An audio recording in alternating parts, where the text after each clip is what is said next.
एक गरीब लड़का एक शहर में रहता था। घर पर उसकी माँ थी और एक छोटी बहन रहती थी।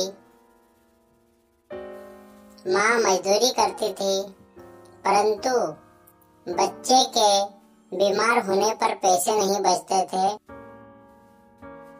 क्योंकि दोनों बच्चों में से एक बच्चा हमेशा बीमार रहता था। अब कुछ दिनों बाद लड़का ठीक हुआ।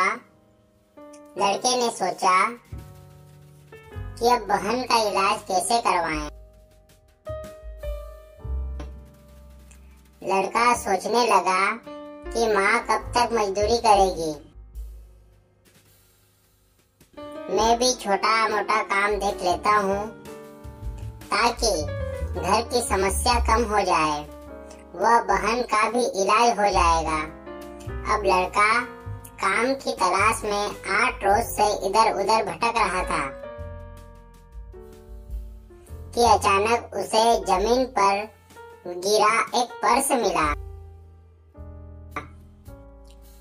पर्स में 5000 रुपये थे। उसने सोचा कि इन पैसों से मेरी सारी समस्याएं दूर हो जाएगी।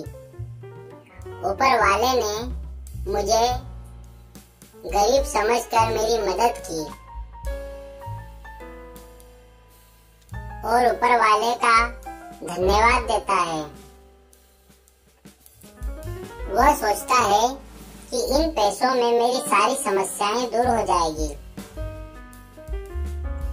परंतु किसी की मेहनत का पैसा यदि हुआ तो उस पर क्या बीतेगी भला। यह सोच वह पर्स पर लिखे पते को ढूंढता है। फिर 2 दिन ढूंढने के बाद उस पते पर वह पहुंच जाता है। वह लोगों को पूछते पूछते 2 दिन में उस पते पर पहुंचा और पर्स लौटा देता है। लड़का बड़ा ईमानदार था। उसने मन ही संकल्प कर लिया था कि बेईमानी से कभी नहीं जीत सकता, इसलिए मुझे कड़ी मेहनत करना पड़ेगी। पता नहीं ऊपर वाला मेरी मदद करता है या नहीं।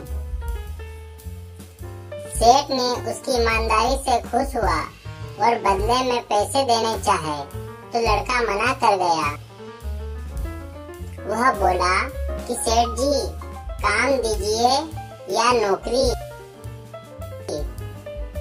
मुझे बदले में पैसा नहीं चाहिए। काम के बदले पैसा चाहिए या नौकरी के बदले। सेठ बड़ा खुश हुआ। सेठ की कपड़े की दुकान थी। सेठ ने उसे काम दे दिया।